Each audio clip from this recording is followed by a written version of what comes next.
Welcome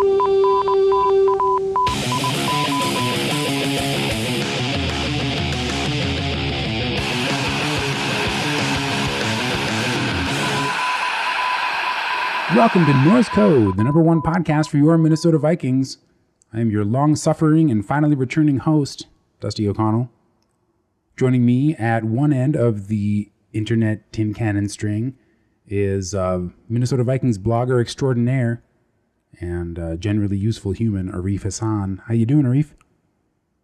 Doing pretty well. Went through an audio nightmare actually editing the most recent episode of Wide Left. I don't ever want to be an audio engineer. I'm glad that James and sometimes Dusty handles the back end of this. I know. Why do you think I brought James onto this show? Like after editing an entire season, after editing season 1 of Norse Code functionally by myself, like no, never again. It's brutal. It's not the best. Joining us at the other end of the internet tin cannon string is the #1 intern for the #1 podcast for your Minnesota Vikings, Carson Schubert. How you doing, Carson? And don't forget, Dusty, aspiring useful human as well. I am doing well. I'm doing well. So. Well, I think I would like to believe that we are all aspiring useful humans, and there's just like a point. It's like being knighted. Like we're all aspiring British knights, right? But we're not gonna like call ourselves that until the Queen of England like does the thing with the sword, and then we're knighted. I kind of thought that you were going to go in like a Buddhist nirvana perspective. Like we're all aspiring to nirvana, but Well, and the Japanese would call it kaizen, which refers to kind of doing everything you do every day a little bit better than you did the previous day. Yeah, the perpetual improvement. No, I think actually I'm just going to stick at useful. I think once I've reached that plane. Well, and that's there's why like an infinite amount upward that I don't aspire to. And that's why I went with the knighting. yeah, that's fair. So, I don't know. Wow, off to a strong start. Yeah. I don't even know where to start. I've been out of the game so long, It's like I'm Ric Flair. Do I even know how to woo? It's weird. Well, why don't I just fall into form? Why don't I just thank everyone who listens to Norse Code week in and week out, and especially those of us who feel like this show is throwing a few bucks toward. We're very proud of not taking money from advertisers or pushing Audible affiliate codes on you, the listener, and it is only because of the support of listeners like you. And specifically, like Ian Pauley, who has been a PayPal contributor in the past over multiple seasons. Ian's been a long-time listener and contributor, but he hasn't done the thing that we would like every listener to do and like transferred his contributions from PayPal to Patreon at the $3.50 level. Because, Norse Code just needs about $3.50. But Ian has become a recurring monthly contributor and has divested himself from making the occasional, like once or twice a season, PayPal contribution, which we are also grateful for. And, Ian, like I said, longtime supporter and contributor. But it is very important to us that we have as many Patreon subscribers as possible because it makes it easier for us to figure out just how many pennies we can give to poor Carson. And kind of plot out our expenses for the entire year and make sure that we can continue delivering the kind of digital multimedia content that y'all have become accustomed to after 4 entire seasons of Norse Code. So please feel free to contribute once at paypal.me/Norse Code in any dollar amount you would like, or patreon.com/Norse Code in recurring monthly dollar amount of course, any amount you would like. And that money will go to keeping the lights on and growing our staff even further so that we can, grow the posse and continue to bring you all the stuff that you are accustomed to loving from Norse Code. Next, I guess we've got a few items of random news to touch on before we get into the Vikings specifically, and then the draft. I suppose I may as well dip our toe in the draft, right? And then I mean, we're not draft experts, which I think makes us perfectly qualified to talk about it. Well, if being a draft expert was the predication for a mock draft, then there's a lot of wasted effort out there. I don't know if you need the conditional statement, but okay.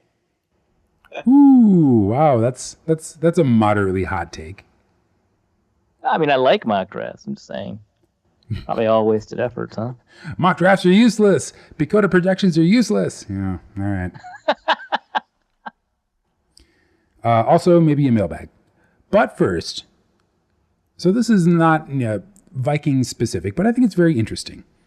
If you live in Philadelphia, Chicago, San Francisco, New York, or LA, then you can sign up for YouTube TV. $35 a month, including some NFL games. Well, I imagine actually, Dusty, you have more takes on this than I do, having been a more consistent and more well-informed critic of the way that like sports entertainment television and television in general works out. So how about you tell us, what are your thoughts?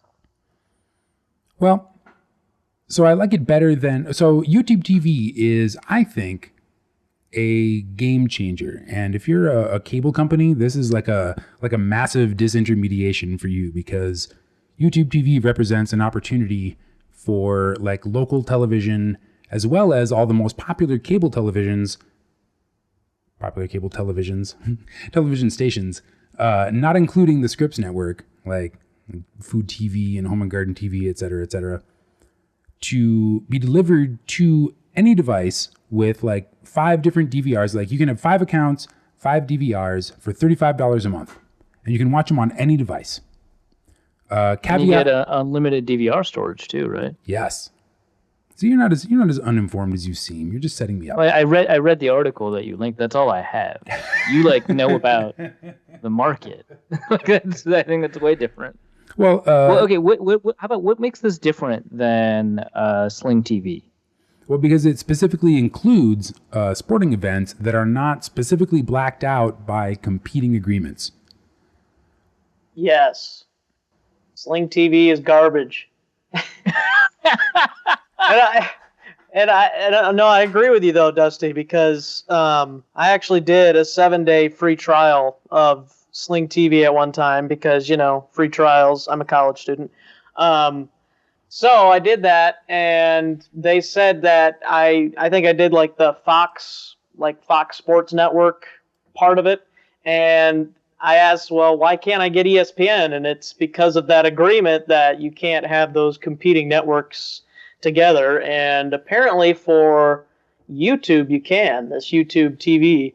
Of course, you got to pay like $15 more a month, and it's only in 5 cities, but it's interesting, I think. So it's funny because you're exactly right. Sling TV advertises itself as like live sports, and then it turns out to be like maybe one live sport, and probably not one that anybody wants to watch.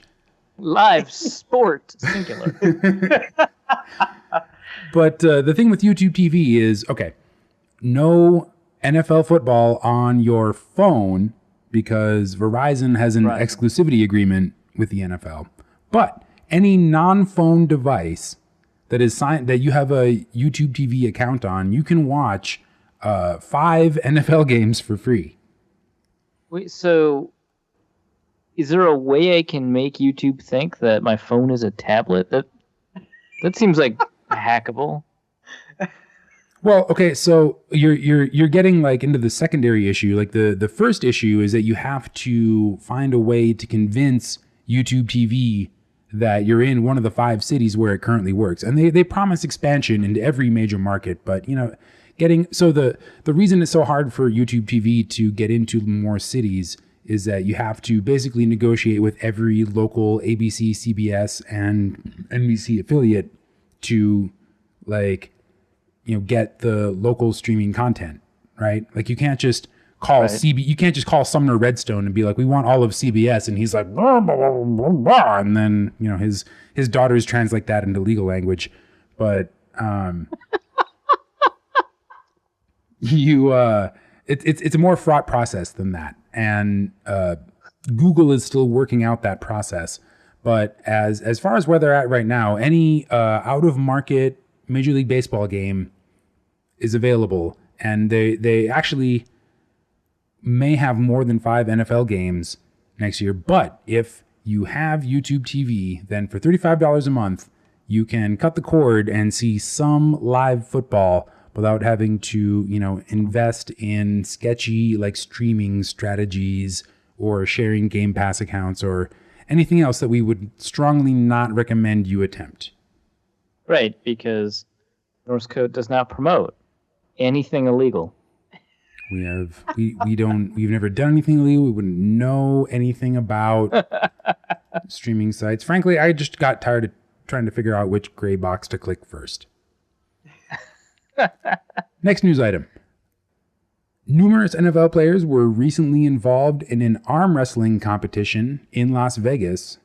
Regrettably, it was held at a casino, and so everyone involved will be fined per NFL rules, except for Marshawn Lynch, who found a way to retire while still being involved in discussions for signing with the Raiders and, be able to attend this arm wrestling competition and escape a fine. Well, I think really what players should do is that they should retire immediately before entering a casino and then unretire at the end of the night. I've changed my mind. I'm no longer retired. So there's also, I hit it big in blackjack. Well, no. So given that we're 3 years away from an NFL franchise in Las Vegas, there has to be a CBA carve out for that, right? Oh yeah, I mean, this is clearly that's obviously the bigger issue than how hilarious it is that Marshall, because retiring is a process and the team has to put you on the reserve retired list. But no, the actual issue is you can have a team in Las Vegas. You're gonna have to deal with this. That's really weird. Or not weird because I can see why old versions of the rule set would have it, but this is certainly untenable. I think if you're going to move a franchise to Las Vegas, so every NFL player has to be retired whenever he's in Las Vegas, and then as soon as he leaves Las Vegas, then his contract returns to force. Right.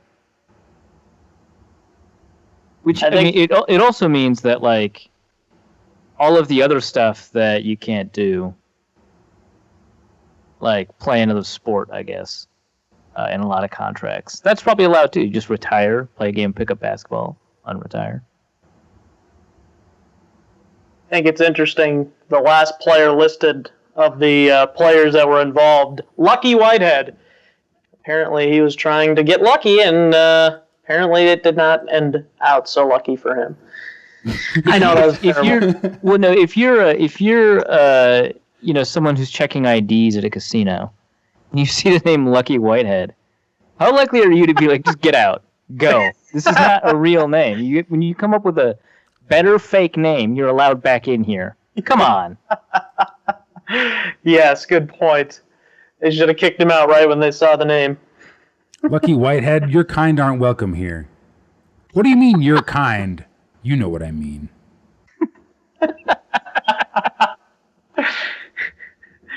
In other ambivalent, sexist / racist news, the Adam Carolla show had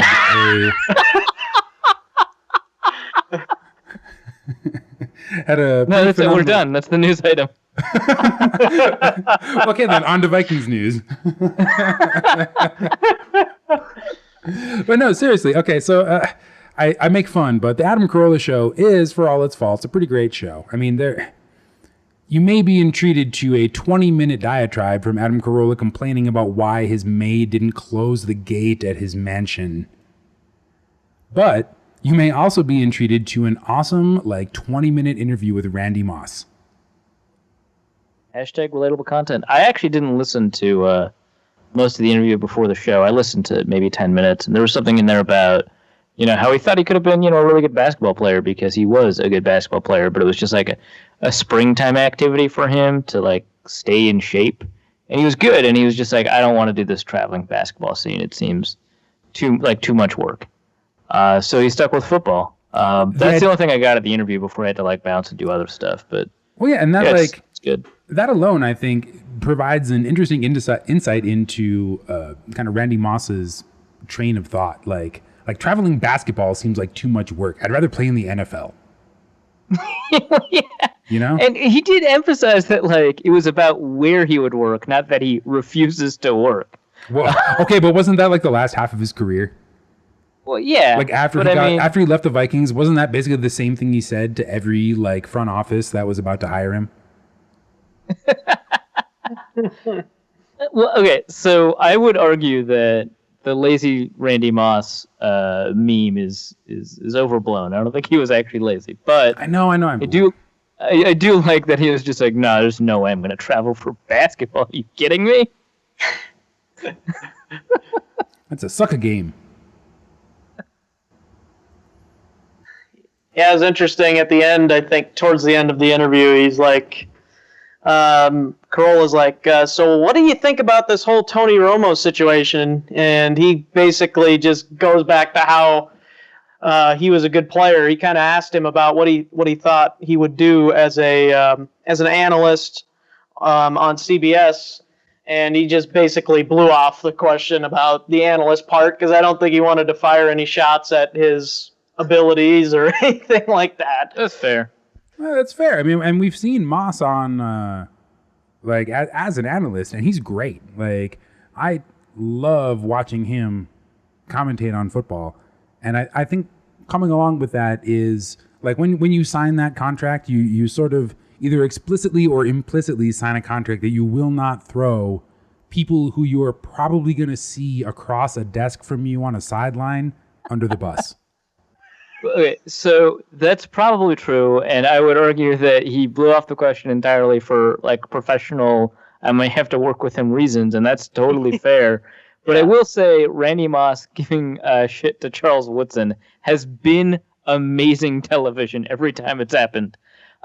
And also, I do want to talk about this Romo thing. I think a lot of people just assume that like CBS hired him sight unseen to be like a broadcast analyst, and there's no way that's true. I mean, they've been in countless production meetings with him, and they've interviewed. Like they know how polished he can be on television and how quickly he can come up. With clean, polished television. And they also know that they have to train him. And former player is not nearly the broadcast assignment as play-by-play commentator. I mean, he's a color commentator. It's totally not the same thing as Jim Nance's job. So, might as well segue into defending CBS of all people in hiring Tony Romo. I'm pretty excited to see how that's going to turn out. Well, no, I'm totally with you on this. Like, I actually think I've mentioned on the show a handful of times before in previous seasons, like how great Tony Romo would be if he retired as a play-by-play guy or as a color commentator, because he's got a great voice, he's a smart guy, and he's articulate. He's the total package. And there was this like Sturm und Drang on Twitter about like, some guy who's never spoken into a microphone before gets elevated to an amazing position. And I was like, well, I can kind of relate to that. And at the same time, it's like, well, haven't you like how well do you really know Tony Romo? Are you just like one of those guys that makes fun of him for falling apart every December? Or are you actually familiar with any of his like off-field talents? I mean, he, I think, is a huge win for CBS. I think the NFL managed to both gain and lose something by putting Tony Romo in the broadcast booth. And I am actually really excited to hear him call games. And it's unfortunate that we didn't really get to hear him call the Masters, because what a Masters. Yeah, I agree that golf is a sport. Well, no. But the most Tony Romo... I disagree. The most Tony Romo-like golfer won the Masters. And to hear... That's true. That's actually a really good point. And to hear Tony Romo call Sergio's win would have been just like a sports Ouroboros. like the snake eating the itself. loser snake eating its own loser tail, but winning while doing it. I will say this though. So I saw a tweet that said it's like, oh, you throw your broadcast degrees away. All you've worked for doesn't matter. And it's like he's taking the place of Phil Simms, a former quarterback, and if it wasn't for that, Phil Simms might have been replaced by Troy Aikman, a former quarterback. None of them have broadcast journalism degrees. Like, what are you talking about? Exactly.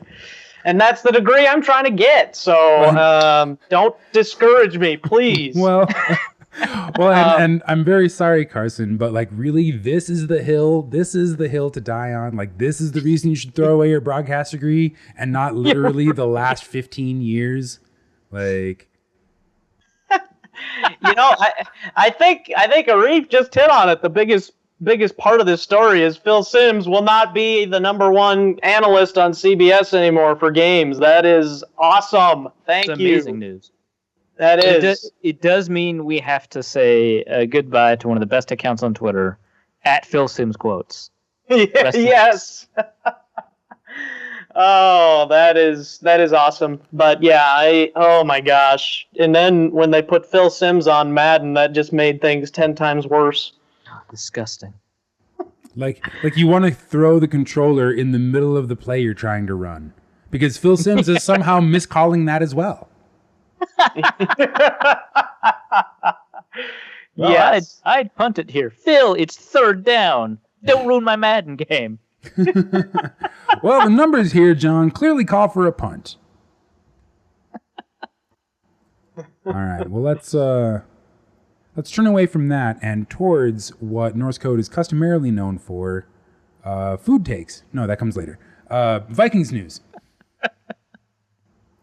So Vikings who? What? Football what? So this happened a minute ago, but I guess we signed Case Keenum to add a small quantity of quarterback depth and remove all doubt that we will not be drafting a quarterback at any point this year. It seems exceedingly unlikely that they'll draft a quarterback this year, which is, I would have liked to, but this is a bad quarterback class to draft one late in. Well, okay, then let's probe that a little further. If this is such a bad class, is the Case Keenum signing better or worse than doing nothing? Oh, it's definitely better. Yes. There's no question to me that it's better. So I think I saw some people get upset about it online, and I was so confused because to me, this move is either good or neutral. That's it. Those are the only two things in my mind this move is, because $2 million is a pittance.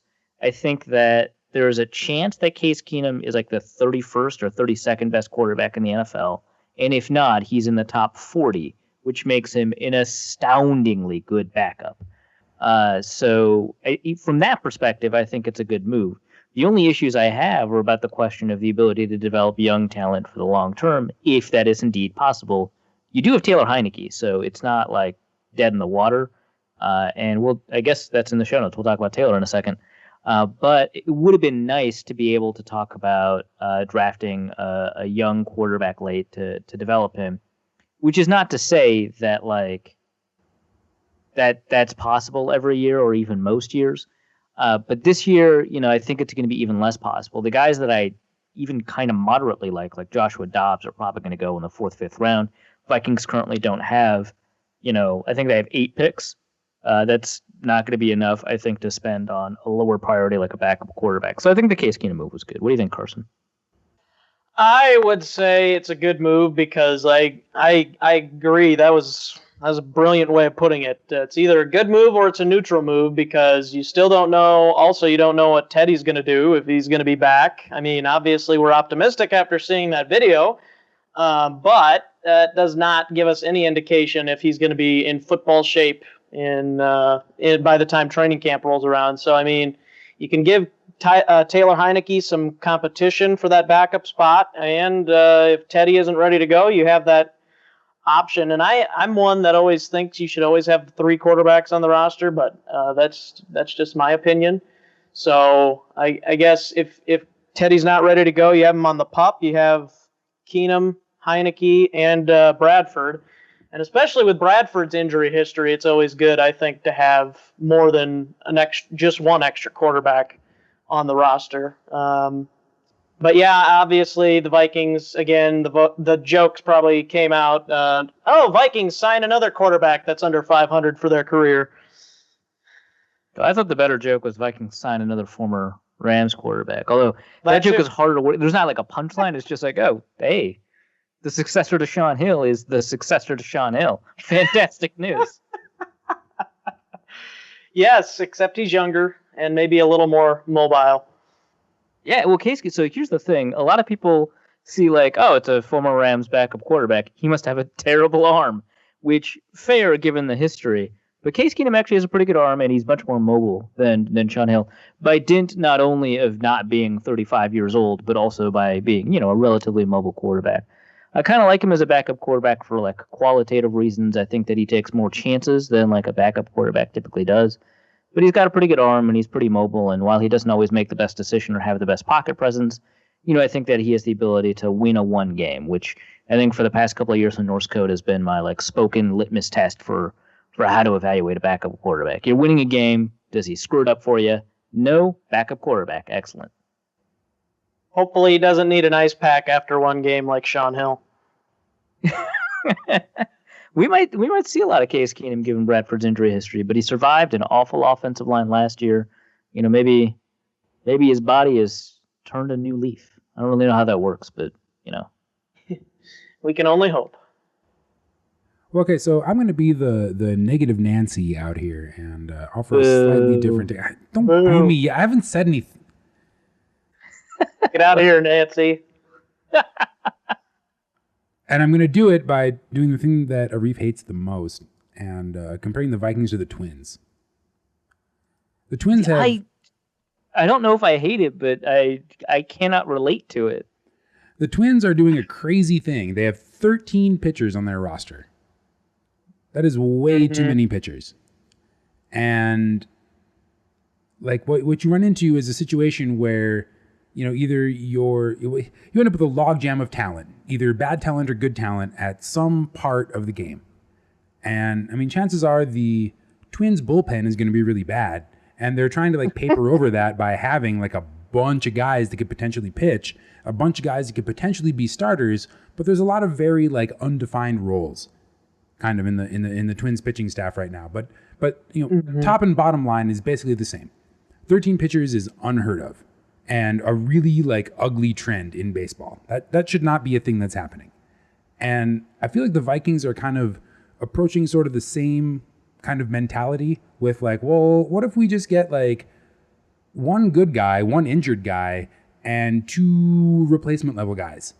And then we just let them battle it out for like 1.5 quarterback spots. I don't think that's fair because one, Twins are leading the American League Central right now. They're 5-2. Screw you. 2, I just looked it up on Google, so I'm very proud of myself. 2, I think that the Vikings are going to be entering the year with 3 quarterbacks, and then halfway through the year, when I assume Teddy will be taken off the pup, although that's obviously an assumption that I really have no evidence for. They're going to get rid of whichever one of the two they think has worse long-term prospects, Taylor Heineke or Case Keenum. So I don't think they'll ever be at a point where they're going to have 4 quarterbacks on the roster. And I think that because, it's typical to have 3 quarterbacks. It's only been a recent trend to only have 2 quarterbacks on the roster. So I think that they're only going to be having 3 quarterbacks taking reps at any one time. They're all going to have, more defined roles. It's going to be Sam Bradford, the starter, Case Keenum, the backup, Taylor Heineke, the third quarterback. And Heineke could push to become the second quarterback. That's his job, but it's not as if, the depth chart is going to be listed college style where it's Sam Bradford and Taylor Heineke or Case Keenum as the backup. It's going to be one of the two. So I think it allows you to develop one of them. I think it allows you to have a solid floor of performance somewhere by having Case Keenum. And I think that once, Teddy comes back, you've basically had 8 weeks to evaluate whether or not you prefer the long-term prospects of Taylor Heineke or the short-term security of the floor that Case Keenum offers. So I think that that's a little bit different than having 13 pitchers, which I've learned today is too many.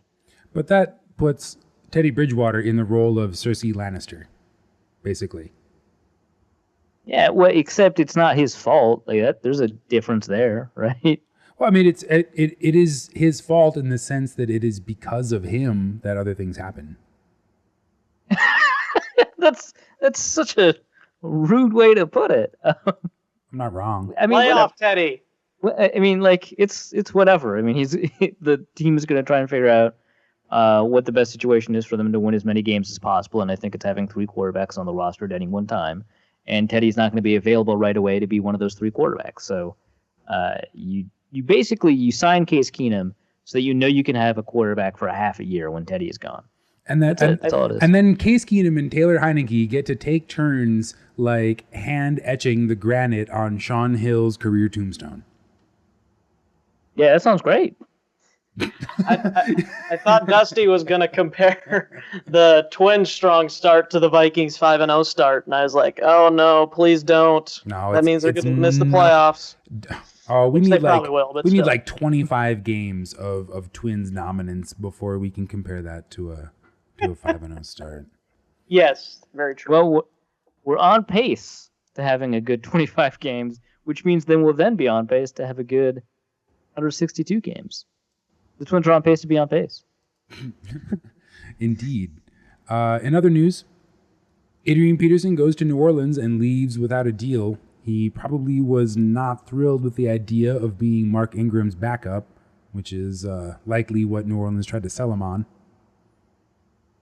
Yeah, I'm kind of confused as to what New Orleans was getting out of the deal, honestly. A really great backup to Mark Ingram, duh. It seems like what they would want is a pass-catching, pass-blocking back for the third downs that Mark Ingram wouldn't be available for. Which, I mean, if you haven't followed the news, Adrian Peterson doesn't quite fit that like a puzzle piece. Excuse me. I should have turned my mic off for that. Great all-purpose back. What are you talking about? He's basically an older David Johnson. For what purposes? And it's really tough because Adrian Peterson is competing with the unfined retired Marshawn Lynch, which I guess is a competition because now Marshawn Lynch is like willing to sign with teams that are not necessarily the Raiders. So I don't know, the market's somehow getting tougher for him, and then we're getting closer to the draft. And any team is just going to look at the draft and just be like, well, we'll call you if that doesn't work out. Which it probably will, let's be honest. Well, okay, since I got you here, let me ask you, who is really that interested in Marshawn Lynch? Like everybody. Besides the Raiders? Yeah. Apparently the Patriots. Well, that's... Okay, but seriously, I mean, recency bias aside, like, what is so great about Marshawn Lynch's last 3 years? Like, he looks good on paper, I guess, but, I mean, he shares a lot of similarities with, All Day in that he is extremely not clutch and tends to... Whoa, that is not his fault.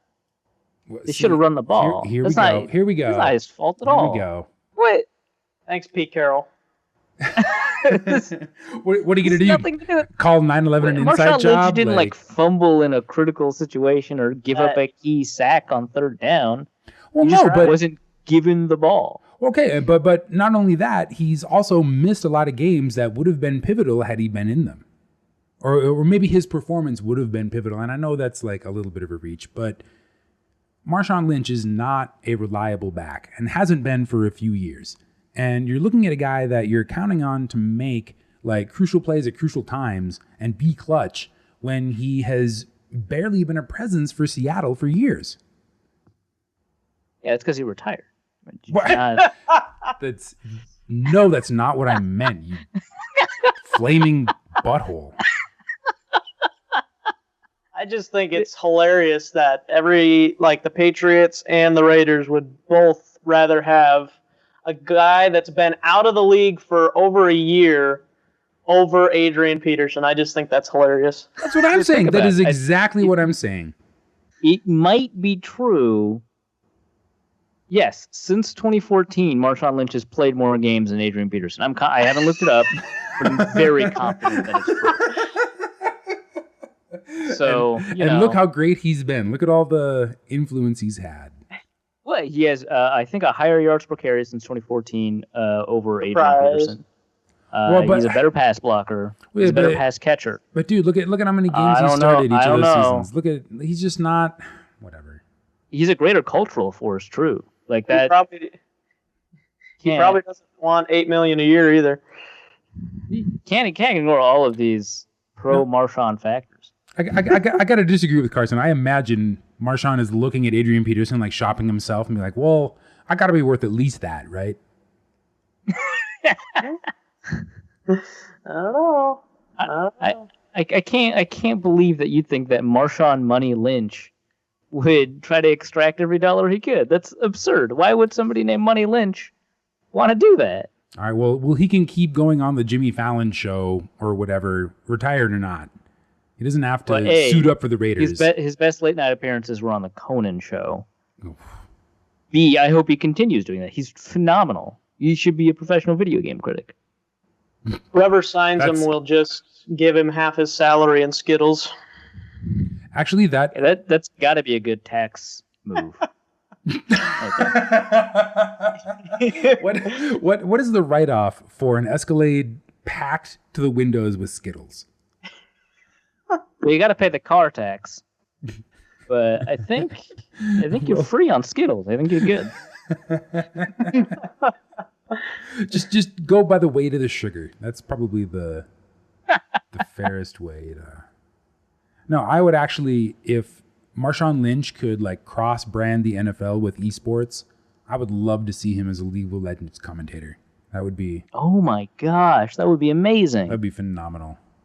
There's also, I don't want to call them out, but there's also, a hole of talent that needs to be filled there. So, I think there's a spot for him. I think he could vault directly into color commentator, much like Tony Romo. On the one hand, he may not be suited for a league that has like capricious drama in its commentators, but until he got swallowed by it, he would do a great job. So I want to turn our attention next to something that I was reading about this and I was like, oh my God, how do we not like spend more time making fun of this last season? We spent a lot of time. It wasn't enough. It was okay. It wasn't enough. Star Tribune article that will be available in the show notes talks about how Taylor Heineke wants his throws to overshadow last year's kick, where he, quote, kicked in the glass pane of a door last summer and severed 2 tendons in his foot. Where he ruined the Vikings' Super Bowl chances. It's all his fault. I bet the Vikings would still have the first round pick. Yes, they would have been in the playoffs, I think, too. Well, we'll talk more about that later.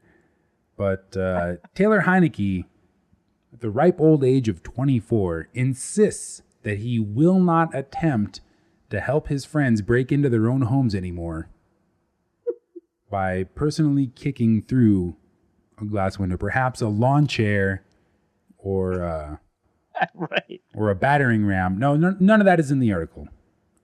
Well, okay, so my favorite part of the article is that, like, in the second paragraph, it's like, this really doesn't match the reality of a 24-year-old who's, blah, blah, blah, blah.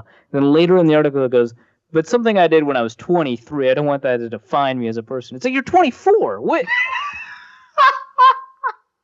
That's awesome. No, look, Andrew Kramer is great. And we love him. But that's just like a small miss on the writing. New year, new me, Arif. Well, and I feel like Blink-182 nailed it. Nobody likes you when you're 23. Once again, Blink-182 speaking for a generation. They also don't want being 23 to define them as a person or who they are for the rest of their lives. Right, they're alien hunters now. Well, no, actually, no. Blink-182 still exists without...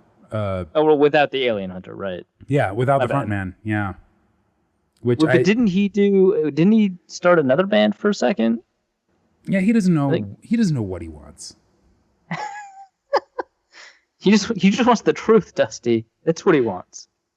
Yeah, well, the truth is that there are no ghosts. So, rude. Hopefully, he listens to this podcast, and we can solve that for him and let him move on to the next. Like Tom DeLonge can go do something else. Anyway, to tie this all the way back to Taylor Heineke, he's a person that I thought performed pretty well in his rookie year in the preseason, and I thought, given sort of the stuff that the Vikings were saying, both on the record and off the record, about how he is progressing in the offseason, somebody that was really excited about taking over the second quarterback position, because I think that he showed a lot of positive traits. Like, I think he had better pocket awareness than I would have expected, given his history at Old Dominion. I think that he showcased a lot better accuracy than I expected, and he's got better arm strength than someone his size typically would have. Not like Russell Wilson arm strength, but pretty good. And he was the most athletic quarterback on the roster by miles. And before he, I guess, severed a couple of tendons in his foot.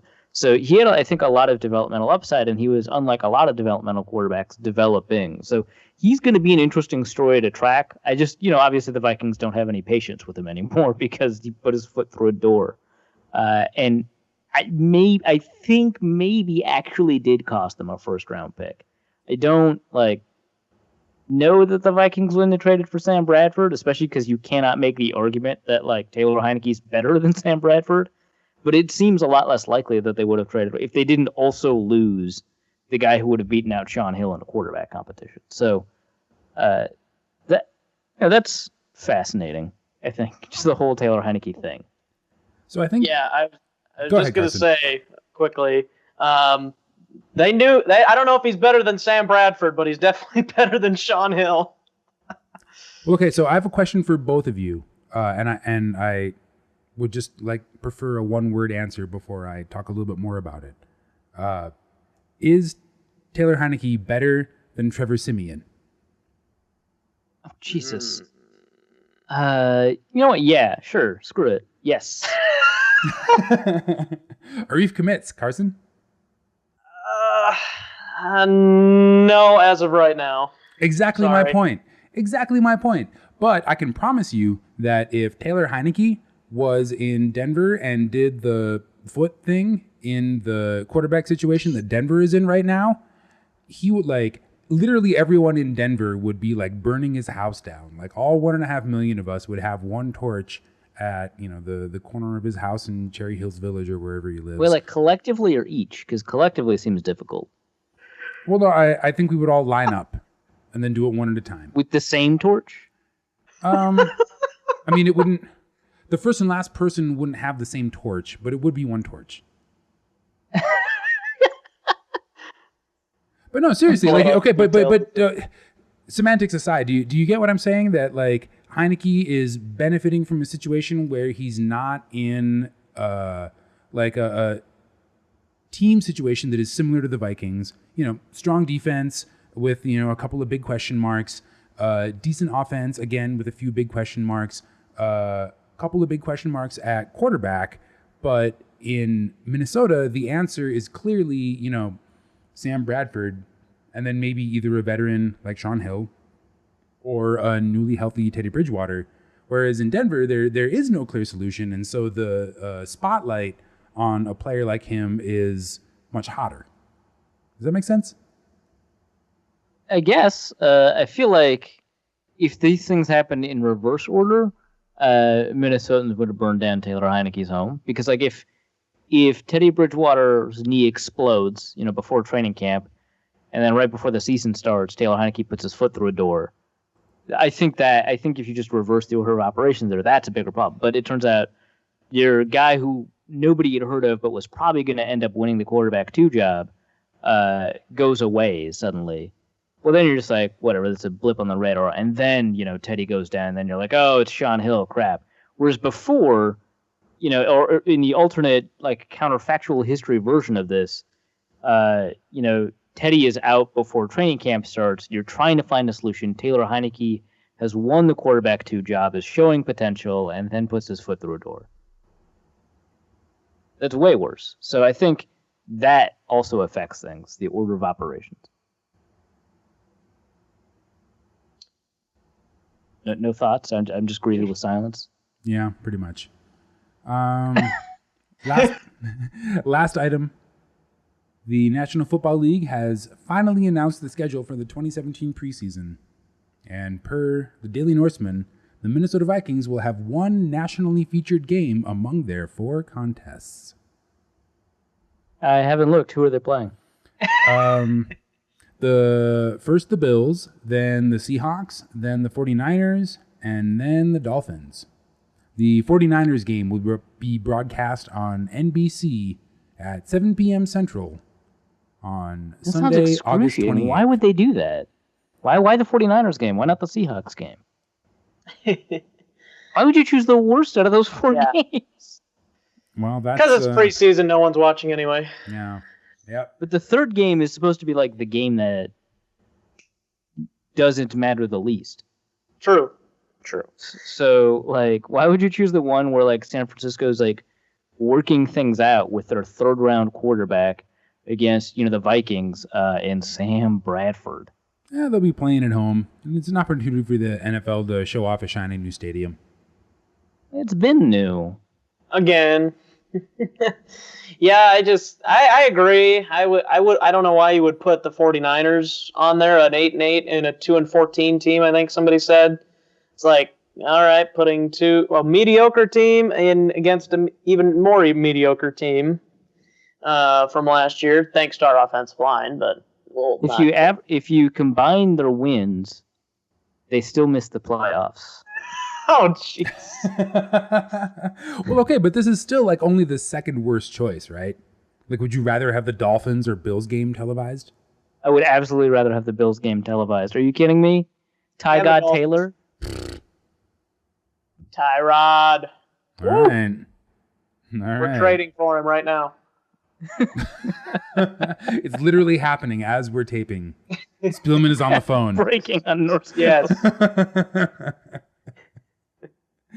That's some breaking hot takeism from the number one intern for the number one podcast for your Minnesota Vikings. Yeah, I mean, it's the preseason. That sounds like fun, I guess. So cool. Bradford for Tyrod, straight up. Who says no? No. Someone had to. I love Sam. I do. Sam was great. I love his crazy eyes. Well, that's his crazy eyes. He just always looks so surprised by everything that's happening around him, and his behavior does not reflect the surprise in his eyes. It's great. That's leadership, Dusty. I'm slowly learning that in my day job, that you can have like a crazed look in your eye, and as long as you tell people to do the right things and they mostly do them, you look fine.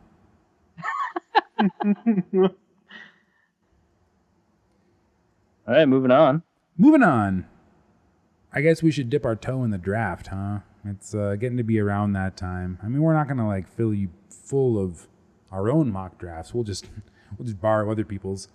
Fans of this show and Minnesota sports podcasts in general may know Luke Inman as a frequent guest on this show and also frequent host on the Football Machine. He's done a pretty good mock draft. Yeah, it starts with Tack McKinley, outside linebacker from UCLA. I find that a little bit surprising. Luke already acknowledges in the mock draft that he doesn't really have as much of a defined position. But it seems like he likes the idea of McKinley being sort of like versatile within the scheme. It also means that, you've got 3 UCLA linebackers. How can you say no? And you might have, the possibility of having a guy who has both the ability to be a primary pass rusher and to be a linebacker. So I kind of get it. And then he follows that up with Isaac Asiati as a guard that both Luke and I have talked about a lot. As somebody he likes. Then I'm sure it's Luke's favorite player in the draft, Ethan Posick at LSU. He's kind of an interesting choice. He's pretty tall. We saw him at the Senior Bowl. He's got amazing recovery capability. And then you've got Chris Godwin, a wide receiver from Penn State in the 4th round. And we've been talking a little bit about, and Vikings, Twitter in general has been talking about like what kind of need a wide receiver represents, because we don't know where Laquan Treadwell is going to be. If you're optimistic about Treadwell, then you've got, three pretty good spots to have, your opening receivers, then a pretty good depth guy in Jarius Wright. But if you're not optimistic about Treadwell, then a pick like Godwin makes a lot of sense. I haven't watched Godwin a lot. Some people compare him to Allen Robinson. I think that's kind of weird because it feels like they're only comparing him to Allen Robinson because they went to the same school. But he does have pretty good workout numbers, and it'll be interesting if he has the ability to be, a box out, has the ability to just, win in the red zone. Like that seems to be his primary, capability. Then you've got Fabian Moreau, a cornerback from UCLA. That's another UCLA pick, which, Spielman seems to like. He's a guy that's had a couple of injuries. I'm not as high on him as Luke is, but at the bottom of the fourth round, I think that could be interesting. Okay, so let me stop you right there. I'm curious to hear more specific thoughts on Moreau's upside, because cornerback, we'll have a link to Inman's mock draft in the show notes, but Luke correctly notes that cornerback is a position where we're like super stacked at the top, but one or two injuries, and there's not much under there. So what are Moreau's possibilities as being like what are the chances that he can step up if called on? So the idea is that he would primarily be a nickel guy who has to win the responsibilities of being able to play outside, but he has, he's actually a lot like Mackenzie Alexander. So, for example, he's been really excellent in man coverage, but he just doesn't he doesn't have the ability to turn his pass breakups into interceptions. Alexander, I think, had no interceptions in college. I think none. And Moreau has one. And that's a big problem. But Luke envisions Moreau as being kind of a versatile backup among, both the inside and outside positions, with the capability of potentially, especially because, he's dropping because of injury and not so much his talent, with the capability of maybe winning that starting spot for Mackenzie Alexander. So he's a guy that, maybe you have to teach him a little bit more about the nuances of zone coverage, especially within this draft, but has been a really good shutdown corner who just doesn't make plays, which, GMs obviously hate, but does mean he has like the capability of like neutralizing some pretty big threats. So that's the idea behind Moreau. And then Luke, as he continues the draft, he digs deep kind of into another one of the strongest positions that the draft has. So a lot of people think cornerback is actually the strongest position in the draft, and there's a good argument for it. But I think that for me, the strongest position is a tight end, and Luke ends up grabbing Jonnu Smith, who's another guy that we watched at the Senior Bowl. He's really athletic, and has I think he has a 38-inch vertical. He's got the ability to be another red zone guy. So you combine someone with Godwin with someone like Smith, and you've got Rudolph on the field. You maybe have the capability of actually being able to pass touchdowns in the red zone. And then at the end of the draft, Luke, wraps up some of the needs that have kind of presented themselves. Isaac Rochelle, who's both the defensive end and defensive tackle for Notre Dame, I think he fits better as a defensive tackle. He's got phenomenal work ethic, and he showed up in a really big way at the Senior Bowl. Luke compares his role to potentially be something like that B.J. DeBose should have played for the Vikings before going on to IR with his ACL injury. And then he finishes up with Elijah Hood, who's a running back from North Carolina.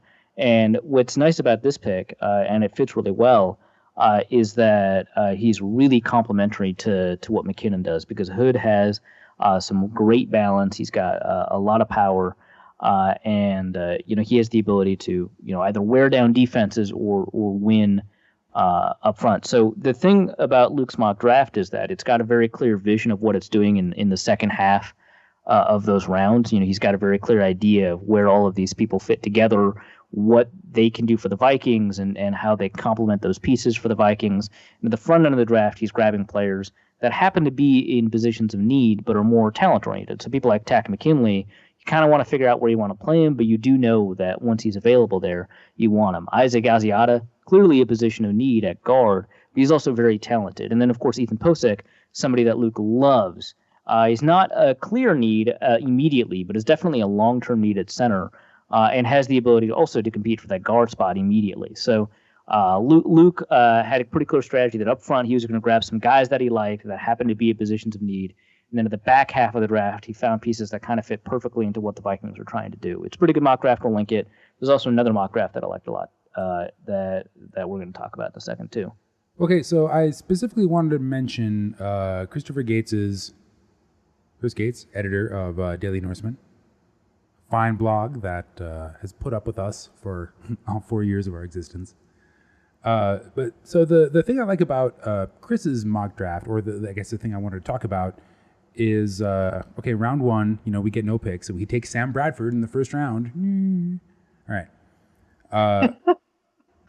Round two, he's using a on the clock draft simulator from the folks at Fanspeak, which you will find linked in the article, which is linked in the show notes. But he uses this draft simulator to trade Minnesota's second round pick to either the Rams or the Jaguars for either 1/3, 2/4, and a 5th, or a 1/3, a 4th, a 5th, and a 6th.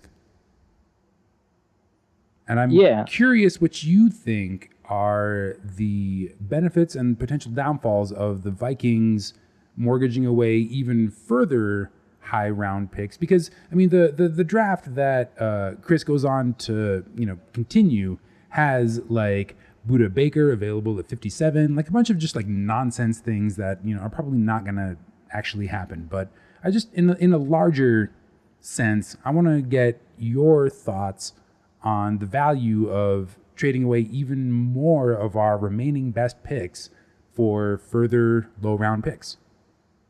I think it is not a great idea in the abstract to do it. I think that you're always going to find a player that is first-round quality around where the Vikings are picking. That's just wasn't picked by a team for whatever reason. Well, and isn't that like what Spielman kind of specializes in? Right, and so I think Eric Kendricks is a really good example of that. I think in one mock draft, I had the Vikings trade down that year from round one because I didn't want them to pick Trey Waynes. I had them trade down and then select Eric Kendricks in the first round. Everyone got like really angry at me, and it turns out justifiably so. You could have him in the second round, but he's ended up performing like a first round quality player at linebacker does. He's really good. I think that a lot of people thought that Mackenzie Alexander was a first round talent. Now he hasn't performed like that, but I think that the kind of value that the Vikings thought they got, it was well represented by them grabbing Mackenzie Alexander, and I think you're probably going to find a couple of those. Every year. I think that happened to Jalen Smith for the Cowboys. I think it just happens. And I think that the Vikings are well positioned to either do that and grab one of the safeties that's going to get pushed down because safeties aren't valued as much, I think, by the NFL as they are by analysts. And you're going to be able to grab a pretty good safety, or you're going to end up grabbing someone like Taylor Moton or Dan Feeney or somebody who not only fits a position of need, but is just a really quality player. And maybe they're not first round quality, but it's just a really quality player. And I don't think you'll have those opportunities in the third round. And that's just in the abstract. In the draft that, Chris ended up putting together, which not his fault, it's just the way Fanspeak's heuristics work. It worked out exceedingly well for them. And if that's, the result, then I'm obviously very happy with it because they ended up getting a first-round quality player in the third and then a second-round quality player in the third. Plus, they had another third-round pick after that. So, after his first two picks, I was happy with the draft. I didn't need anything else. There were a couple of other good picks in that draft too, but I was pretty happy with how the draft, turned out. Well, yeah, and it seems like they kind of dovetailed together. I mean, Chris's and Luke's, as you got past the silly stuff that was left on the board by the pick trades and the heuristic. Yeah, I mean. They ended up grabbing. They both ended up grabbing Ethan Posick. They both ended up grabbing a tight end that fell for, partially because of how stacked the tight end class is, and partially just given, for Jake Butt it was injury. For Jonnu Smith, it's that he had to miss a lot of the year for a sort of injury, and then they both ended up grabbing a running back that's supposed to complement McKinnon pretty well. And so they ended up going in similar directions on a lot of them, especially obviously with the Posick pick. But even when they started out getting Nico Siragusa, he's one of my favorite guards in the draft. I talk about him all the time, kind of the way that Luke talks about Deion Dawkins and Isaac Asiata all the time. And so, getting him in round 3, while probably appropriate for where I've seen him going a lot, I think you get a second-round quality player. And then, of course, Chris gets Cooper Kupp while Luke got Chris Godwin, and both are meant to be sort of these contested catch receivers. Now, a lot of people think of Cooper Kupp as a slot guy. I think that's kind of unfair. I think that he can play on the outside as a contested catch receiver. But certainly he answers the question of, like, what do you do if Laquan Treadwell is not going to work out? Well, you draft a guy like Chris Godwin or Cooper Kupp. So they thought of the Vikings draft in a lot of similar ways. I think they thought of them kind of in the reverse order. So I think what Chris ended up doing was finding players that fit really well with what the Vikings want to do, kind of up front. I think that Siragusa fits the Sperano mold of an offensive lineman really well. I think Budda Baker is perfect because he's just as versatile as Harrison Smith. I think that Cooper Kupp, fits really well with the skill sets that the Vikings receivers have. I think that those guys are guys that kind of fit really well in the context of the Vikings specifically. And then I think Chris ended up just getting a bunch of really talented guys for their pick slot and cared less about their fit with the Vikings and would rather have the Vikings figure that out. I think Luke did it kind of the other way around, where he found a bunch of good guys and just argued that the Vikings would find a place for them, and he's probably right. And then in the second half, he found people that fit specifically or explicitly with the Vikings. Like, for example, Chris ended up picking Pat Elflein in round 4, in the same round that he picked Ethan Posick. They're both centers. Posick probably has more versatility to play guard, but they're both really centers fundamentally. And Chris Moore was just like, Elflein shouldn't have fallen this far. I just grabbed a guy that worked out really well. And the Vikings are just going to figure out having both Posick and Elflein together. Whereas, Luke ended up finding guys that fit at very particular spot. Chris also had the challenge of like having a bunch of picks, and so he didn't he didn't have to fulfill a need or worry about redundancy with every pick like Luke did. But yeah, I think that they both had a similar view of who the team was, but I think that the way the drafts broke down, they kind of reversed the order of the philosophy changes. I think it was interesting, Arif. He put the players that were also available at the time of the picks that he made, and he had Samaje Perine on there at the same time as Wayne Gallman, and he went Gallman. What are your thoughts on Gallman and Perine? Who would you rather have? To me, Gallman is kind of just a guy. I'm not a huge fan of Gallman. I think that he's certainly a draftable running back and better than some of the other running backs in this class that people like. For example, I don't really like Jamal Williams, and I'd much rather have Wayne Gallman over him. But I think that, Samaje Perine is so good. I would much rather have. I think Perine is a second-round quality back, and I think he'll go in the third round because I think probably accurate conceptions of his limitations as a runner. I don't think he's going to end up being a big play guy. But he is a lot like Elijah Hood in that he clicks perfectly in what the Vikings would want to do with a running back by committee. His skill sets, complement Jerick McKinnon in much the same way that Elijah Hood's does. I think he's more talented than Elijah Hood, but I think that their skill sets complement McKinnon. Whereas Gallman, yeah, he's an aggressive, powerful runner, but he's not as powerful as someone like Hood or Perine.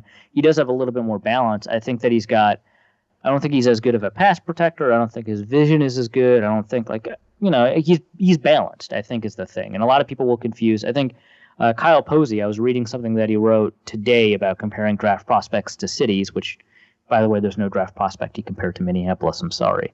But he mentioned once that people will confuse balance for power. I think he was talking about Dalvin Cook at the time. I'll probably look that up. But that, I think, stuck with me. And I think that's actually probably what's true for Gallman. I think that a lot of people think that he's powerful, where in fact he's just balanced. So I'd much rather have Samaje Perine. But that's like a footnote. This would be an astonishing draft for the Vikings. Mm-hmm. It's a really good point. There's actually I didn't check out sort of like all of the alternate picks he could have made. So for example, the Carl Lawson pick, yeah, the Vikings were probably always going to draft a defensive end, and Carl Lawson's one of them, and I kind of like him. But he passed up on Trey Hendrickson, I think, twice. And I much rather have Trey Hendrickson than Carl Lawson a couple picks later, and figure out sort of the alternate situations more. So the bigger problem is that obviously you pick Budda Baker if he's there. The bigger problem is what you have to pick between Nika Siragusa and Trey Hendrickson, and then of course there's Carl Henderson and Chris Godwin on the board. I might consider Trey Hendrickson and then just kind of wait a little bit on the guards that show up, because if you're going to double down on Posick and if you're going to double down on Posick Elfline anyway, you basically picked another guard. You may want to wait a little bit for Jermaine Elmenure or whatever. I don't really know how to pronounce his last name. But that might have been a better combination of picks. I don't know. It is nice that he lists all of the alternate options because I think it leads to a lot of interesting debates. In the 5th round, he passed up on Elijah Hood, also not just for Samaje Perine and Wayne Gallman, but like it was like kind of the same pick area. And I might have picked Elijah Hood over Wayne Gallman too. So yeah, and it's nice that he lists all the alternate options. He picked Matt Milano over Connor Harris. I might have picked Connor Harris, but I wasn't that impressed with him anyway, so I don't really have a problem with that. And he ended up picking Dan Skipper at the very end. I probably wouldn't have done that. I probably would have gone with like maybe someone like Marquez White. I don't think he ended up picking a cornerback in that draft. Or maybe C.J. Beathard or something like that. I mean, it's the 7th round, man. Yeah, no, I hear you, but he was so bad this year, man. He just was. He was pretty good the year before, right? Yeah, he was. I'll give you that. What's the difference? Why was he good in 2015 and not 2016? I don't know. He had basically the same team around him, I think. If you can't answer the question, then I don't think you can make an argument that he's undraftable. Well, it is a pretty bad quarterback class, so, I mean, Right. Maybe you make a case. Also, Zane Gonzalez was there in the 7th round. I would have friggin' picked him up right away. Like, screw Dan Skipper. I would have definitely picked Zane Gonzalez. So it was a really good draft. Good job, Chris. Avery Genesee Cream Ale. Oh, wait, that was a different episode. Never mind.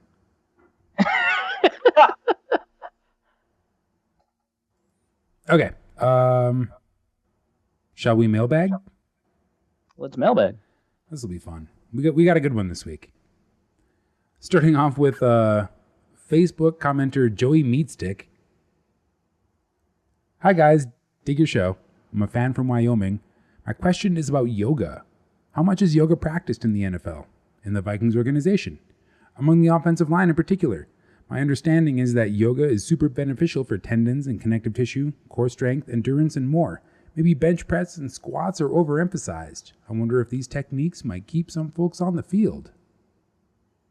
You're not going to find a single strength conditioning coordinator who thinks squats are overemphasized. And they're probably right. I mean, those are really important for the way... No, squats and deadlifts are the two best like multi-muscle group connecting exercises you can do. Right. So that's out of the picture. But I would say... I don't think actually NFL teams bench press that much, which is one of the reasons that the bench press test is not that good anyway. It's fun, but it's outmoded. It's like who cares how many times you can bench press that guy on NFL Network? Like, right, and they'll work on like their max bench and stuff like that, but like the amount of times that you can bench press 225 is not that significant. I would say that there's probably quite a number of NFL players, but probably not that many NFL teams that instituted like programmatically for yoga. I think a lot of NFL players have probably found benefits from yoga. I mean, NFL players have found benefits from like ballet and other kinds of dance, and so it's pretty likely that something that increases flexibility, which is something NFL teams care a lot about and NFL players care a lot about, is something that they would invest in. So my guess is that there's a somewhat significant but not majority population or anything like that of NFL players who practice yoga, but I don't think that any of them are giving up weight room time for it. To me, it seems like something that players on both sides of the ball downfield would spend a lot of time doing in the off season, just to get, if nothing else, better extension. Yeah, no, I think that, so that's one of the things that's kind of interesting about the conversation about cornerbacks, and Pete Carroll actually mentioned this maybe 2-3 years ago, about arm length and wingspan, how you can have a cornerback with 32-inch arms who's got less range than a cornerback with 30-inch arms because they're just simply not as flexible and can't reach as much above them because just the way that body types are put together. And I think that yoga, for example, might have some ability to unlock that difference and resolve some flexibility concerns for players. And I think that that's true. And I think that I think the two biggest benefits from the perspective of a player for yoga are probably flexibility and balance. I think that the stuff about core strength and endurance and stuff like that, I think is probably better handled by the weight room. Which is not to say yoga doesn't have those benefits, but I think that a dedicated resistance training with free weights in an NFL room with strength and conditioning coordinators watching on is probably going to do more for core strength and endurance than yoga. Well, and maybe Sharif would have benefited from yoga. Maybe. He's a pretty good receiver already, right? So maybe not. And Tom Brady Sharif? is probably already clearly. Hey, didn't you see the pic he had of Aaron Rodgers? It was beautiful. Sharif? Yeah. He received a great pass from Aaron Rodgers. Oh wow! I Very, did not very even artfully. remember that. Oh, you need to see this GIF. It's hilarious. We'll include a link to that for the uninitiated. I feel like players like Tom Brady are taking advantage of yoga because he's. I'm pretty sure Tom Brady explicitly said that he was taking advantage of yoga. So, but a lot of the positions of need on the Vikings are more about explosiveness, which is I guess, talent or skill that yoga explicitly does not teach. right. All right. B. Kellner. Would love to hear your thoughts on players who might play a bigger role this year. Edmund Robinson, J-Ron Curse, others? I doubt that J-Ron Curse is going to be able to really compete for a starting spot. Would be nice if he did. It would also shut Darren Page up because he hates J-Ron Curse. But it would be unlikely for me to see him unseat Andrew Sendejo, if only because his flexibility concerns. His stiffness prevents him from being a huge dynamic playmaking safety. I mean, I guess he's physically huge, but he doesn't have I think that capability, and we saw that on the field. But I think that he's a pretty good backup and a pretty good 7th-round pick. Edmund Robinson actually does have the ability to, I think, compete for the outside linebacker position. He's competing with Emmanuel Lemur, who, if you recall from previous episodes, I think is not very good, and I think has the capability to beat out Emmanuel Lemur. What's interesting is that Lemur has always been a weak side linebacker, whereas Edmund Robinson was actually backing up Anthony Barr for a while at strong side and was taking a bunch of reps at strong side linebacker. And so I'm not going to say he's starting from behind because you're still essentially playing linebacker, but he's probably not getting the first crack at the whip for that spot. I like Edmund Robinson a lot. I think that he can be really good.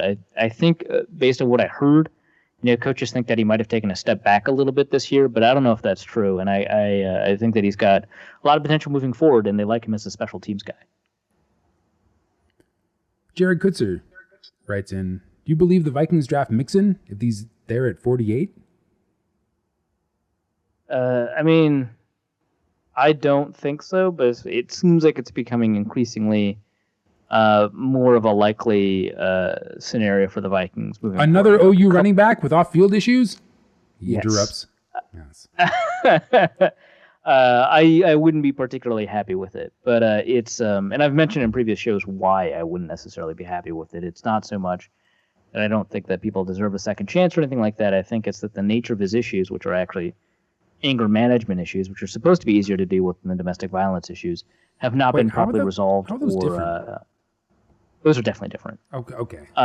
And the way that you treat them is different. The treatment patterns are different, which is why sending domestic violence offenders to anger management programs never works. That's one of the problems that a bunch of domestic violence organizations had with the Ray Rice controversy, is that you don't send them to anger management, you send them to a specific different kind of course. Anger management seems to actually be the Mixon problem, but he is not copped to that specific type of issue, nor is he shown a capability of getting past it. He's had multiple incidents besides the one that happened when he was 18, and so that's my issue, is that I think he's going to continue to be a liability. So that's why I would have a problem with Mixon. I think that he's talented. I think that the argument that he's the number one running back in the class, or even that he's a first-round running back, aside from these problems, I think is kind of overstating it. And I was having a conversation with a couple of other people, who talk about the draft all the time. And I made the argument that there's this forbidden fruit thing with players who have domestic violence or some other kind of like you can't draft them red flag. And I think this is what hit Dorial Green Beckham, that a lot of people thought that, oh, he'd be the best receiver in this class, if it wasn't for that. And that wasn't true. I mean, there was no evidence that was true. And he didn't look that good on film. His workouts weren't, as good as a lot of people were saying. I mean, he ran a 4.49. That's all right for a dude of his size. It's not amazing. People are comparing him to Calvin Johnson, who ran a 4.35. But, there's this forbidden fruit thing. A lot of people are saying, oh, Joe Mixon would be the top running back in this class. And I don't think he's better than Christian McCaffrey. So, who is probably running back 2 or 3. I might have him as running back 1. So maybe that's not fair. But I don't think that, he's the top running back in this class or a first-round quality back. I think that a lot of people are just saying, hey, this guy is undraftable, but what could have been? And I think that happens a lot. And I think that's happening to him. I don't think he's that good. I think that he is better than most of the running backs in this class, which makes him very good in a very good class. But I think that he's being overvalued by a lot of people. So I would be a little bit upset if the Vikings picked him at number 48, especially because I don't perceive it as a position of need, especially relative to something like, guard or, safety. You'd rather have a player at a position we actually need? Yeah, and I'm not saying that like running back isn't one that needs to be addressed. It is, but it's like, but not by a guy that might never play, like maybe Jose Reyes for the Rockies. Not to cross-sport compare. Yeah, sure, that sounds right. We traded one of the best second basemen ever to get another really great infielder from the Toronto Blue Jays. But then, like days after the trade was made, he was suspended for the rest of the season for domestic violence issues. I remember that. That was awful. So we basically traded away Troy Tulowitzki for nothing. Oh, I actually recognize the name Tulowitzki. Wow, that was a bad trade for you. Yeah, it was really bad. All right. Well, I was going to add something on the Mixon thing. I think it'd be hilarious if Mixon and P. Ryan were both on the board at 48 and the Vikings went with P. Ryan. That would be really funny. I think that would be hilarious. And I agree with you, Arif. I think it needs to be addressed at some point, but I think between running back and cornerback, I don't think you need to address that till at least the 4th round because both of those positions are deep, and the Vikings, I think, are going to have plenty of competition at running back with C.J. Ham. You forget about him. Forget about other players as well, like other practice squad players they always seem to bring in. So, I mean, you already got McKinnon, you got Murray. There's only 2 spots left. So, I mean, you bring in one draft guy, and then that's probably going to be between him and Ham for that 3rd running back spot. But, yeah, I don't think you need to draft one till at least the 4th round. Well, all right. Because you were so recalcitrant, Arif, I'm going to bump this question up. Carson, I'm curious to hear your thoughts on this. Jason Brown writes in, which Vikings Twitter superlative best fits Arif Hassan NFL? Otherwise known as Arif Hassan. Oh, man. I don't know. I'm going with Bigley. Bigley? What? Yeah. Why am I Bigley? No, because everybody knows that Donald Trump isn't actually saying Bigley. He's saying Big League. Well, he is. And you report on the Big League. So. But so do other members of Vikings Twitter. Oh, yeah, but that's the one that best fits you. I mean, it's in your handle. This is a terrible argument. You only say that because you can't I think this is defeat based off of, so I think Yinka Allende, Saxy Prince, friend of the show, is, I don't know, running a contest or so, I don't know, but he's got a couple of Vikings Twitter nominations or whatever.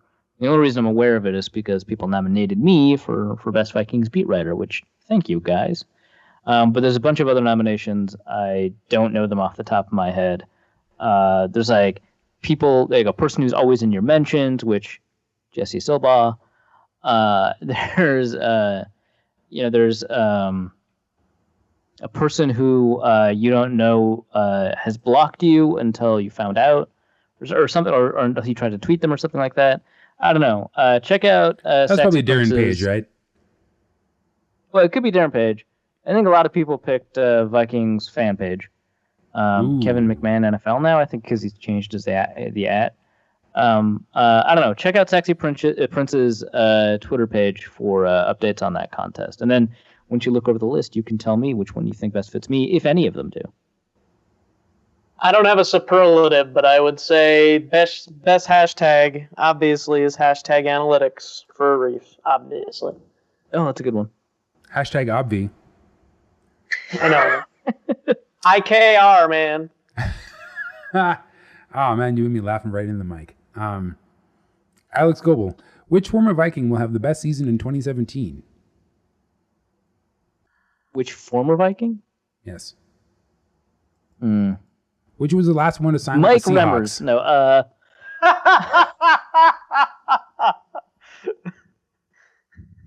No, what are my options? Cordero, Anyone departing Khalil. this year or beyond. I think we can all say that Matt Khalil is not it. I think it's basically Captain or Cordero. What about, who did the Vikings lose in free agency in prior years? Oh, no. It has to be departing this year or beyond. Oh, okay. What do you mean or beyond? This is per the question. Well, Sam Bradford. Ooh. That's... Oh, so like future former Viking. Yeah. Oh, weird. Potential Current former Viking or future?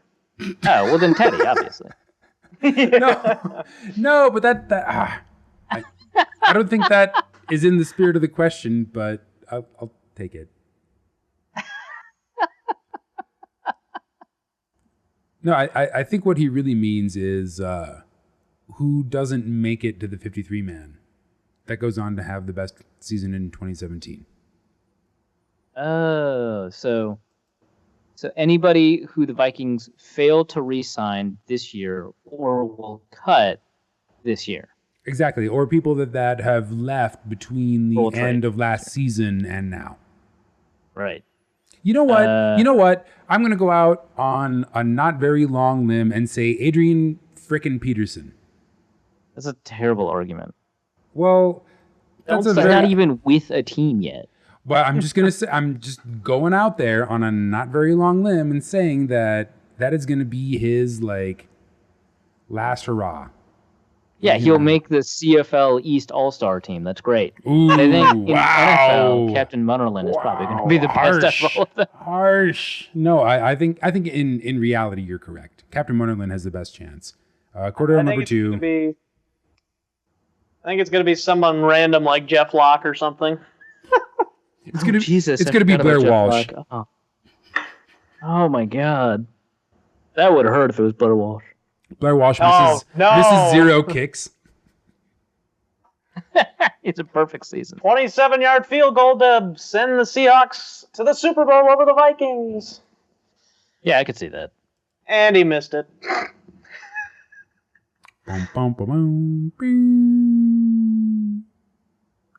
Sheldon Hover writes, do you see the Vikings trading up to the first round? Not really. I could see it. I just don't think it's very likely. But dude, why would they? Who would they go for? Buda Baker? Well, I mean, maybe. If they think of, let's say they think of Garrett Bowles or, whoever, offensive tackle number 1, as a top 10 pick, and he drops all the way down to like 31, I think that they would consider it. But I think that there's like very specific circumstances for them to do it. And I think that it is unlikely that those circumstances will be fulfilled. Yeah, I don't see it. I think they're just going to go with whatever best position fits their needs, but also what they think is the best available when they have their pick at 48. But yeah, I just don't think this is going to be one of those years where Spielman trades back. I think he's going to want to use the depth of this draft class with multiple areas of this draft having different areas of depth, even at defensive end and other places like tight end and running back and many other different places, safety even. I think he's going to try and maximize the picks that he has, and try and maybe trade back even, and maybe maximize more, like Chris's mock draft kind of said. I'm generally with you guys. I think if we do, it won't be until the draft has already started, and it will only be because Spielman saw an opportunity to trade up for and snag. All right, we're all in agreement. Carson writes in with a question to his own podcast. Is Arif still mad at me for the Wentz photo comment? Always. Should I explain this? No. No, I think the listeners don't deserve to know. No. No, these jokes are always best left unsaid. There's no amount of scrub that will remove that stain. For the record, just because he's got my same name does not mean I like him. He wore green and gold in college. I hate him. Oh, there you go. Well, and he's got a better beard than you, but that's rough. Neither here nor there. Better than me or Arif? Oh, but certainly not better than me. Yeah, have you seen Arif lately? It's not him. Arif's got that beard action going. It's true. Like bald with a beard is like the future look. I think that's the look for 2020, and Arif is already rocking it. Look at me, trendsetter. Adam West writes in, if running backs were holiday meal side dishes, which dish is Adrian Peterson or Latavius Murray? He gives us a suggestion. In my opinion, Adrian Peterson is Jell-O. More or less intact, but only the young still like it. All right. I was thinking like Jell-O because it was like popular a decade ago. Shots. Man, I don't really... I've got a very, so we talk a lot about food in this podcast, so it may surprise you to know that I've got a very limited selection of, holiday meal side dishes, and I don't think any of them compare to Latavius Murray. I mean, there's mashed potatoes, there's twice-baked potatoes, there's baked potatoes. No. There's other kinds of potatoes. No, I got you. Also grilled... Okay. Latavius Murray is pumpkin cheesecake. Why? Wait, what is pumpkin cheesecake? He's flexible across a couple of rolls and looks great and maybe more fattening than you realize upon taking a couple of bites. Okay, that metaphor went kind of far at the end there, but I get you. Yeah. Adrian.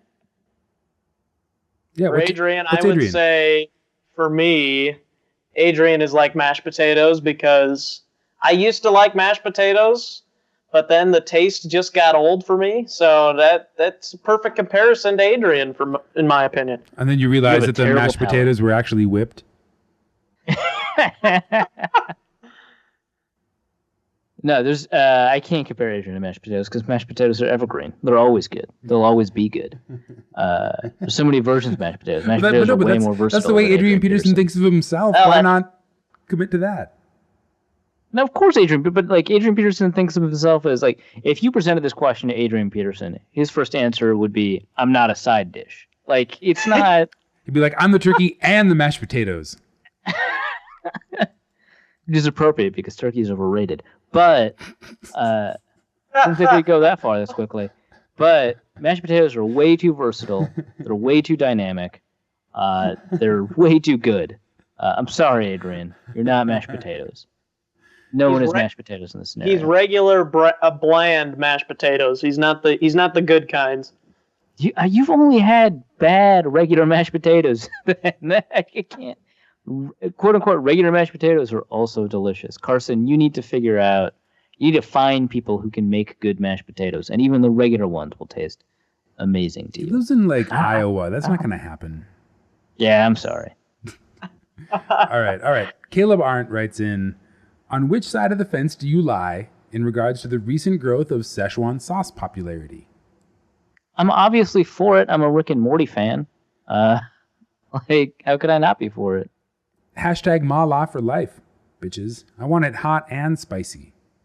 Oh, right. Dusty's probably actually, like, made Szechuan sauce.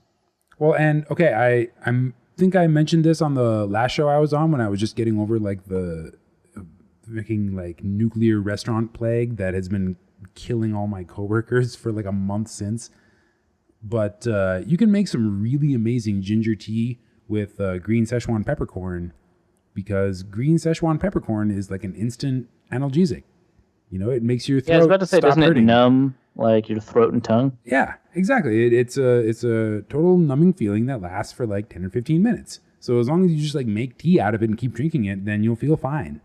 And the effect in food is unique. It takes maybe like 2 iterations of getting used to, but then it becomes just as addictive as like what is known as ma, which is like spice or hot, like caliente chili flavors, where la is like the numbing spicy flavor. But yeah, Szechuan, amazing. And like, frankly, Right. we should really be getting on board with all of our like Chinese overlords and starting to enjoy their food. Fair enough. Carson? Judd, No, I want to hear no. Carson's Okay. take. I've got nothing. I don't think I've ever had Saskatchewan sauce. You got to get out of Iowa, man. This is becoming a problem. I've seen it. I've seen it in Chinese restaurants. I just never put it on. The Chinese food's just that good. Okay, but like whatever. Look, why don't I just come on your show and talk about Szechuan food rather than try to belabor the point here? Yes, please. Judd Zolgad's hoodie writes in with a question just for me. Dusty, do you agree with the Reef's questionable frozen pizza takes? To My me, frozen pizza takes are... have you seen these? well, okay, I guess I have, but please elucidate our listeners.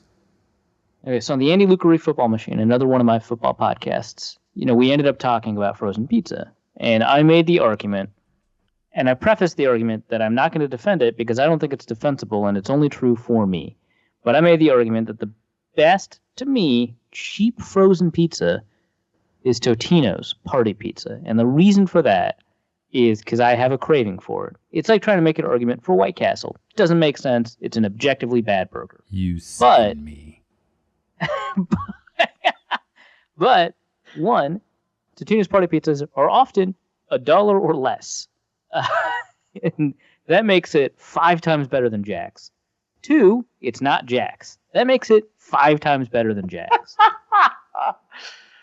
So those, and then I think Jay-Z Hoodie had no issue with my other frozen pizza takes, which are that Red Baron's bad, but people think it's good because it comes in a box, and California Pizza Kitchen is amazing, and DiGiorno's is overrated. Oh my God, you are all the worst people. What? It's a great frozen pizza, the California Pizza Kitchen. Everything. I assume that's the one you're objecting to. No, California Pizza Kitchen pizza, like their frozen. Well, actually, no, their in shop and frozen pizzas are garbage and hilariously overpriced. $7 for $7 for like a little piece of cardboard with like some dried up chicken and barbecue sauce on it. GFY. What's your favorite high end frozen pizza? Coin flip between Freshetta and DiGiorno's. Oh my God. Okay, well. And I won't touch clearly... any of those cardboard crust. Okay, to be clear, I live like 2 blocks away from a like New York-ish pizza place that has kind of like developed its tastes and slices for kind of a Colorado audience. And their tomato, basil, and fresh garlic slice is enormous. I can eat 2 of those and feel like I had 2 dinners. And they're open functionally all night. So I am 2 blocks away from a hot slice that is better than any frozen pizza and probably about the same price. But in the unlikely event that I don't understand this defense of DiGiorno's. In the unlikely event that I'm forced to eat a frozen pizza, I discard all cardboard bottom frozen pizzas and commit myself only to the self-rising crusts. Freshetta, I think the sauce is too sweet. DiGiorno, it's fine. but No, there's way too much crust on a DiGiorno. Okay, but the sauce and the toppings, there's so much, like the crust under the toppings and the sauce are so much better quality than literally every other frozen pizza. And by the way to mortgage yourself away by having a purposefully indefensible take. What? I don't defend it. Totino's is garbage quality. They don't invest in any of their toppings. It's not just garbage quality, it's actual garbage. Like if somebody gave me a cooked Totino's pizza, I would throw it in the garbage. No, hold on. Their ingredients are more food byproduct than they are food garbage. I won't. They're food garbage. The food byproduct. It's not food, it's garbage. I would throw a cooked Totino's pizza in the garbage. In fact, how dare you? In fact, so rude. If you tried to cook one in my house, I would be able to smell it cooking and be like, get that Totino's trash out of my house. I would go to your house. I'd cook one in your oven. I'd cook one in your microwave. I'd cook one in your toaster oven. I'd find every method of cooking available. I'd cook one on your stovetop.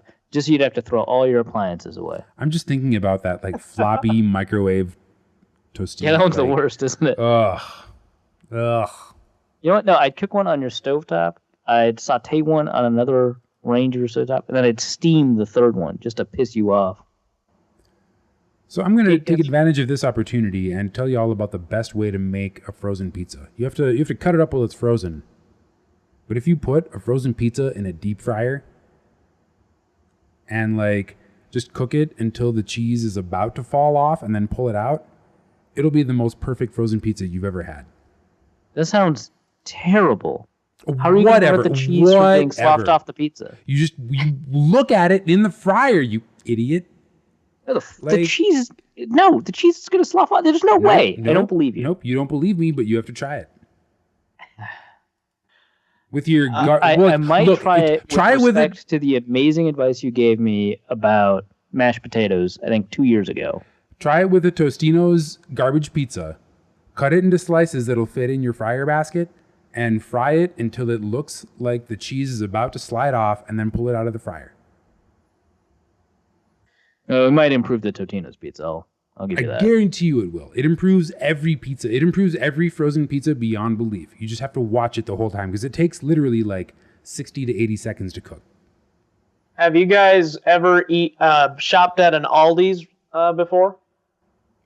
What the hell is that? Nope. Yeah, what's...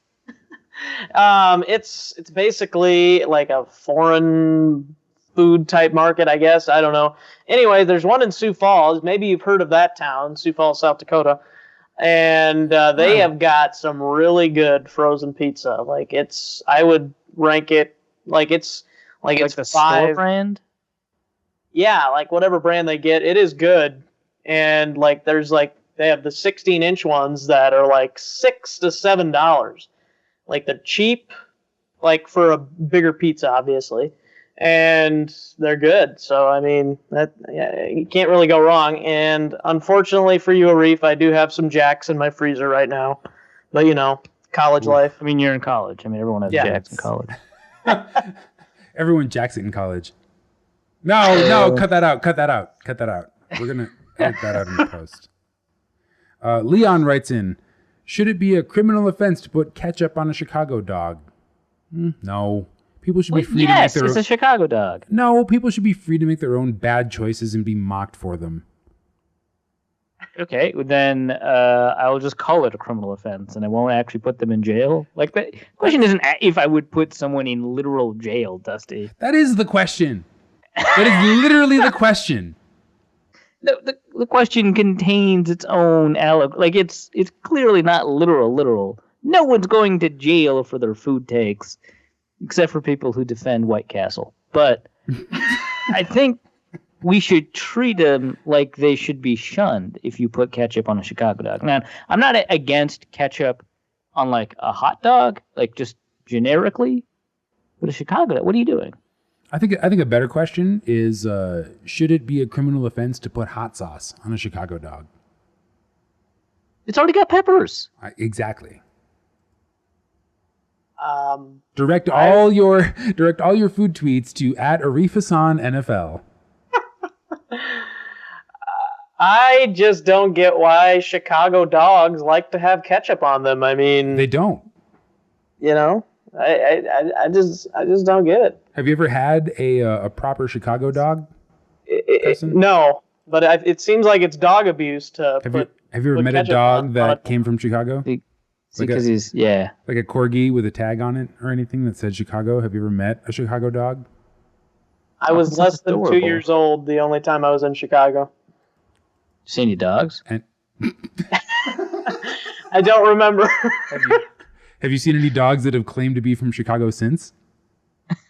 Well, you can't trust their claims because the dogs that are from the suburbs of Chicago will say they're from Chicago, but that's not Chicago. Yeah, well, yeah, and the dogs that are from the south side of Chicago, like if you ask them, they'll just shoot you. Right, exactly, obviously. Michael Vick likes Chicago dogs. Ooh. Let's break this up with one actual football question from Leon. Gut feeling on Barr in 17. More reminiscent of 15 or 16? 15. I have no reason to argue that, but that is my argument. We are the Optimist, Vikings Optimist podcast. No. I'm with Arif on this one. I think Anthony Barr is due for a return to greatness. I think last year was an aberration. Sophomore slump? Well, and plus, literally historically for the NFL, bad injury season. Yeah, I hope he really gets back to that 15 status, if not better, because I was really enjoying watching him play, especially that Atlanta game when he chased down, I think, Tevin Coleman and ripped the ball out of his hands. Astounding. That was good. Yeah, that was incredible. So if he can do anything like that again, then the Vikings defense is going to be even better. And not a single fuck was given that day. All right. Judd Zogaz Hoodie returns for one last question to wrap up this week's mailbag. If a nuclear war was going to take place, would you try to survive it, or would you rather drive to the closest impact zone? And die instantly? What? Did you hear I can drive now? Yeah, I would definitely try to survive it. I've seen way too many post-apocalyptic shows to not be wildly overconfident in my ability to survive a apocalypse. Have you ever played any of the Fallout games? Of course I have. What? Come on. Who are you talking to? Fallout New Vegas, best Fallout. I would. Whoa! All right. Whoa. Well, let's stop there and let me hold on. Before we address that take, you're just full of bad ones this week.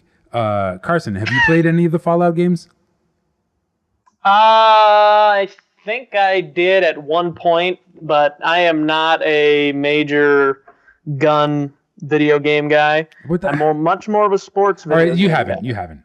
That's we've established that you are not a Fallout guy. Yeah. All right. Carson, we'll go with that. Carson, Survivor or instant death? What? Would you choose to survive the nuclear war, or would you choose to be melted in the initial blast? Melted. Man, that's morbid.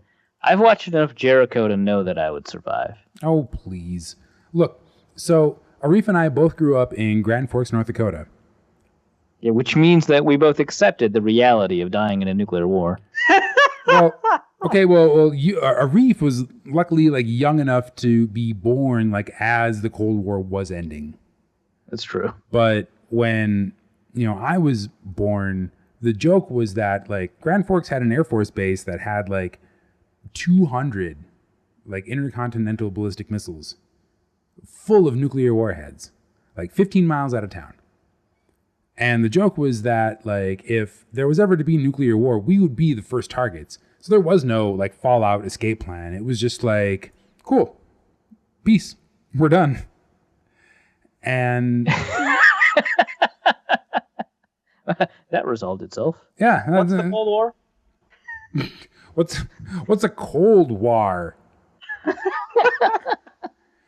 But I kind of took that mentality to heart. And like after playing Fallout 3, Fallout New Vegas, not the best Fallout, and Fallout 4, which is clearly the best Fallout to completion, I can tell you and I went back and I like dinked around with like emulated versions of Fallout 1 and Fallout 2. I can promise you, if even 10% of the tongue-in-cheek reality of that shit is true, if there are no vaults, then I definitely want to die. Yeah, I guess you wouldn't have to drive very far. Well, I wouldn't. You would. It's like a 1-day drive. Well, actually, no. I could even if I actually wanted a vault, I could try and make a compelling case for them to let me into the NORAD like bunker on Springs in Colorado Springs. What's your case? You need a good mixologist?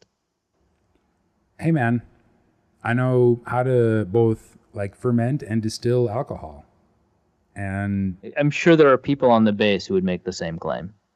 The thing is, I would have a very difficult time like selling my skills as like, like, so if I'm like approaching a community of survivors and you like abrogated my skills, like what are you gonna do? There's gonna be no right, NFL. Exactly. It's all soft like post-service industry skills, right? And they're like, well, they're trying to decide whether or not to kill me or whether or not to like allow me into the community as like a productive member who can let them live. And literally my only argument is you have no idea how much post-apocalyptic media I've seen. I'm so prepared for this. Well, yeah, and then I can look at like a bunker full of spoiled grain and be like, give me 6 months and I will get all of you fucked up. And then I'm in. Pretty good argument. And then I'm in. I think that's it for the show. Yeah. Speaking of being in, Carson Schubert is our #1 intern for the #1 podcast for your Minnesota Vikings. You can find him on Twitter at Radio Rubin, and make sure you check out the Jack JAC show. And what's the other one? You Don't Know Jack show and the Shuby show, which is my latest project, I guess. So make sure you give a listen to old Carson's new podcast. Just had Rhett Bollinger on last week, Twins beat writer for MLB.com. So, and we've got some other exciting guests coming up as well. And if you are like me and Carson, and specifically not Arif, and care about the Twins, then Carson's shows are a good place to start. Arif, what do you got coming down the pike? Just released the most recent episode of the Wide Left podcast, my political podcast. We talked about the Syria strikes, of course, because what else would you talk about? And then coming up, I've got film breakdowns of Riley Reef and Mike Remmers in the pipe, so that should be on Zone Coverage / Cold Omaha soon. And I've got analytic big boards coming up, and then the big project that people like to look forward to every year is the Consensus Big Board Project. And I've already begun grabbing big boards from across different media in order to construct that. So that should be good too. So that's what's on my plate. Awesome. I too have a couple of small projects in the works, but I'm going to wait to reveal them until I have a website that you can actually like visit and download an episode of what that. Ah, God, I said too much.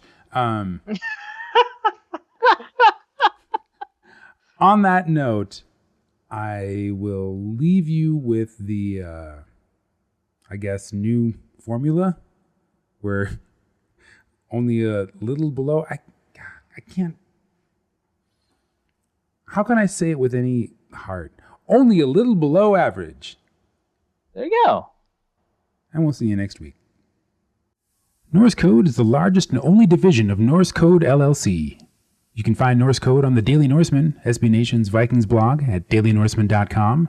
You can also find it on iTunes, Stitcher, Google Play Music Podcasts, or wherever else fine podcasts are aggregated. Our Vikings blogger extraordinaire and generally useful human is Arif Hassan, who can be found on Twitter at Arif Hassan NFL.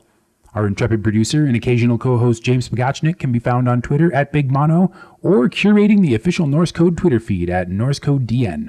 I'm your host with a firm grasp of the obvious, Dusty O'Connell, and my name is my handle on Twitter.